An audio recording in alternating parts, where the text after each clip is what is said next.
In Charlotte's last 5 league matches, they've gone 4 wins and 1 loss, their best stretch so far this season. What have Charlotte been doing right, and what can they still improve on? Let's take a look.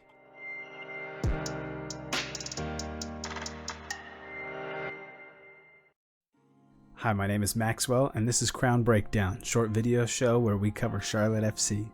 In the last 5 games, Charlotte has scored 10 goals, which matches their previous 10 games. They've also only conceded 6 goals in this last stretch of 5 games, compared to the 19 that they've let in the previous 10 games. Okay, let's take a look at what Charlotte has done well offensively. They've had a lot of really good chances coming on the counterattack and high press turnovers before the other team can get into their defensive shape. They're doing really well there, as you would expect. The other good thing that Charlotte has been doing is they've been focusing a lot of their play down the right side. What that is letting them do is let their creative players play together, and it opens up space in the middle and on the opposite side. So here, I'll show you what we're talking about. This is going to be a typical Charlotte attack here, and when I say the creative players, it's going to be the players who can play that through ball. Westwood, Swiderski, Vargas, Yuseviak, he's been injured, so Vargas has been kind of doing those duties here. But when they can play off of each other in the typical triangle, that it opens up space on the opposite side. So when they're passing between each other here, it pulls the defenders towards them here, leaving space for Miram like we saw in the against Atlanta. Now let's take a look at a couple of clips that show this. Okay, let's go to the first goal against New York, and this is going to be that exact same thing that I'm talking about of Swiderski, Westwood, Vargas all playing off each other with the combination passing. Then it sucks everybody off to that side, opens up space. Capetti scores there. Okay, so this is going to look like that one that I drew up there, that a couple of combination passes will open up the opposite wing. So this one, Bender comes to Miram, couple passes, it sucks all the defenders towards him. Back wing opens up, Westwood's wide open. Cross isn't quite there. This one cycles back around though. A couple combination passes there, opens up Miram far side, and this cross is just perfect for him to put away. The second goal against Atlanta is going to be the same thing down the right side, letting their creative players, Lindsay, Yuseviak, combine to make the play, leave space on the opposite side. And that was a great run there from Miram. Now here's one of their high turnover chances coming against LA Galaxy.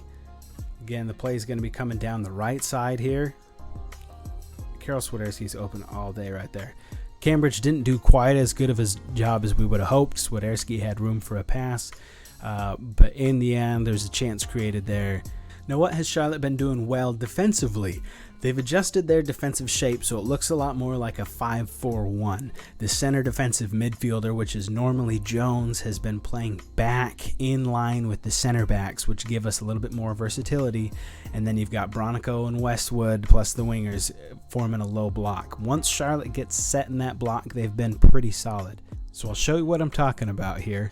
When we kind of play with this back 5 with Jones as that really defensive center there, what it allows him to do is step forward and intercept any passes coming in, kind of take away the space in between the lines. That he sits back, and then he's really good at reading the game, so he's able to get forward and cut out any passes like this. So if this players are running in, the ball's trying to cut through the lines, Jones can step up and intercept the pass. Now let's take a look at almost this exact same scenario with Derek Jones. He's going to be back here in the defensive line, and as this ball comes through, he reads it really well, is able to step up and take the ball. And again, another example here that comes out wide. You've got players in the space in between the two lines right here. That as soon as that ball comes in, Jones is really good at reading that and cutting out the pass. And another example from this Galaxy game, the same thing. Jones sitting right in between the center backs, and he is able to step up and cut out the pass when it comes in.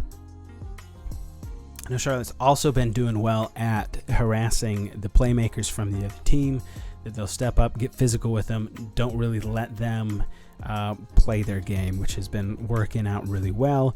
We saw that against Atlanta, like in these clips. We saw that against Chicago, that they didn't really have many opportunities other than playing the long direct ball. And it worked against Nashville as well. They got a little bit lucky with the penalties and the deflected balls, but other than that, I think Charlotte did a really good job at shutting down Hani Mukhtar. Now, we've talked about the good through the last 5 games. Let's talk about the bad. What can Charlotte still improve on to continue this good run of form going forward? First thing I've got to say is individual errors are still costing Charlotte big time. They've conceded more penalties than any other team so far in the league. There's still some miscommunication between the defense that is costing us goals. We've seen a few bad passes, misplayed passes that lead to opportunities for the other team still. And continuing with the defense, that they are still susceptible in transition, where Charlotte moves one of their wingbacks forward to help put numbers in the midfield, that if the other team can exploit that and do quick breaks down the wings, then they're facing center backs on the wings, where Aful or Lindsay, as it may be, they're pressed higher up, and it leaves more room for a counterattack going the other way against Charlotte. In addition to this, since we like to play a high line, we're also susceptible to long balls in plays directly behind our high line that are costing us defensively. On the offensive side of things as well, once the opposing team gets set in their defensive shape, Charlotte often struggles to break them down. Now here, let's take a look at some of these examples of Charlotte's not so good defending through these past few games, starting off with Chicago's goal. That this one was going to be in transition. It's a nice through ball between the lines. Jones was out of position here, so normally where that would be a positive of Jones being in the center, he wasn't there to cut this one out. He sneaks past the defense there and behind. Like against New York, this is going to be a quick break in transition. A little bit of miscommunication there. Individual mistakes costing Charlotte. Against LA Galaxy, what we saw quite often was where Charlotte was pressing forward, having that back 3 like I was talking about, that Galaxy, especially Boyd on that right wing, was able to get by and create a lot of chances for the Galaxy. Here's another example of just the exact same thing. Galaxy coming up quick, Charlotte not in place. Honestly, I think we're pretty lucky that Galaxy have been really off on their finishing as of late.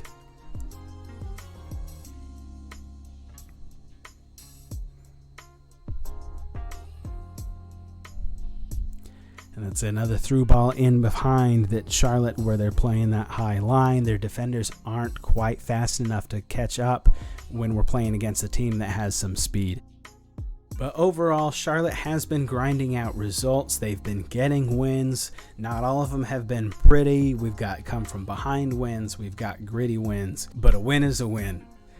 Charlotte's schedule coming up isn't too easy either. They still have some tough teams on the way, including Philadelphia and Columbus, before facing Seattle Sounders at home. If Charlotte can continue to grind out some goals as well as fix their transition issues on defense, they should be able to get quite a good amount of points from the next run of 5 games. Thanks for watching, guys. I'm going to try and post a little bit more frequently coming up. So if there's anything that you would like to see me address as far as any players and their role at the club or something that Charlotte's doing, let me know in the comments and I'll try and get to it. Thanks.